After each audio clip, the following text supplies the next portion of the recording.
Don, do you know what the prearranged signal is? I don't know what you're talking about. Claire, do you know what the signal is? Signal for what? Well, a few moments ago you were hypnotized and told that shortly after awakening you would be given a signal which would put you back to sleep again. Now do you remember?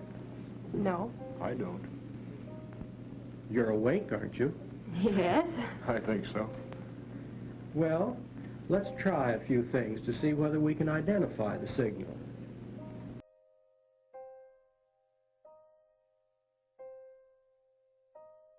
I've never really perceived my emotions as something mystical. Even when I was churched as a child and a young person, I thought of them as being corporeal, part of my body, not some ghost in a machine thing.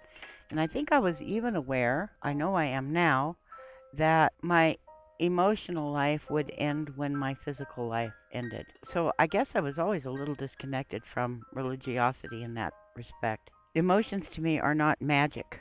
They're very visceral. As I've grown over the years and become aware of my challenges and limitations as a person with brain injuries and post-traumatic stress, I've begun to be more self-aware, monitoring my responses and or reactions to my emotional state at the time. I've also learned that emotions are like weather and that they pass, and that it's judicious at times not to make decisions based on very strong emotions about things, because I may do something impulsive and in the long term destructive. So I guess that's delayed gratification. I notice on YouTube a lot that people who claim to be rational actually indulge their emotions of the time and don't seem to have very much familiarity with the concept of delayed gratification, nor with personal responsibility for the fact that their expressions will impact others and possibly in ways that are unhealthy. The way I feel can express itself in radically altered forms depending on physical factors. Irritation, anger, the impulse to react violently can be worsened, intensified by something as simple as a little thorn in my shoe. And of course out here there are weeds everywhere. Or I may be confused and disoriented only because I haven't eaten or because I'm thirsty.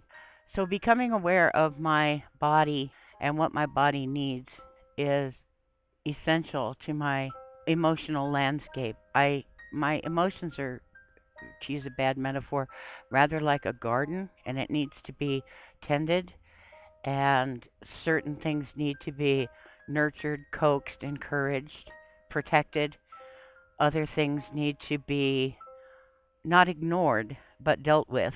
Otherwise, I will have a jungle of weeds or dead ground. What's interesting to me is this polarization, this binary of thought and emotion. I have a very strong suspicion that one cannot separate the two. I have a very strong suspicion that thought is an expression of emotion. No matter how abstract, no matter how quote-unquote objective it seems to be, I don't think that we can escape our animal selves into some cerebral utopia where we just think. Now, I don't know what that means. I know it's neurochemical impulses generated without our permission a lot of times. It's one of Sam Harris's arguments for determinism is that he says, you don't know what I'm going to say next. And then he says, and you don't know what you're going to think next. You don't know what you're going to say next. I have a brief moment right before I utter something orally in which I can hear it in words in my head. But I don't know where that comes from. It comes as a response or a reaction to the environment around me. Well, that's my definition of emotion as well. So how I think is how I feel. But how I think is landscaped, is manicured. It's the raw emotions disciplined. Where things break down is when people think that they're just thinking and not feeling and are in denial of that, don't acknowledge that, don't integrate that.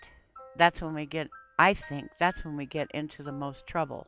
You look at the trolls and the haters, they say things that are designed to elicit emotion. They know emotion. They pretend they don't need it, value it, or express it. But when I see haters, I see seething anger that hasn't been acknowledged and dealt with. So for me, thought and emotion are part of the same constructs of consciousness. I don't have any philosophy experience or research to back that up. I'm not a student of the subject, but that's just my personal experience. I would like to see that bridge. Thank you, Laura Layla.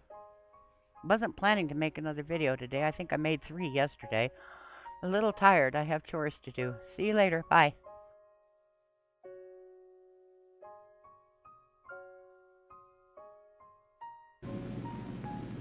Closed in, not being able to move. Yes, that's right.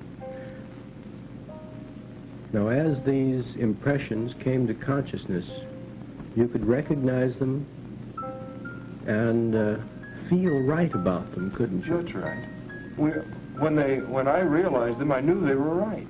When you said gum, I knew it was gum. I did too. I knew that was it.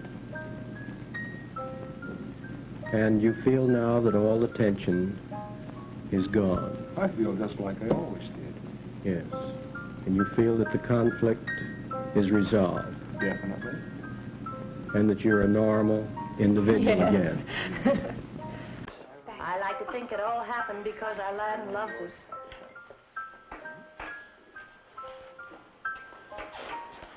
I've often thought that on our farm I could feel the love flowing out from the land. To Jim and me and to our children. I think it's the same on all the farms around us. Makes us feel warm and safe and protected. Just like when we were children and knew our parents loved us. Sometimes when a child has been protected too long, it may have to be hurt a little before it can learn to stop doing the things it knows are wrong and dangerous. And that's part of growing up. Our community, too, needed to grow up. Perhaps we had to be hurt a little before we could learn to stop doing the things we knew were wrong and dangerous. Our land is very old, so it must be very wise. It knew we had to stand on our own feet, so it helped us because it loves us.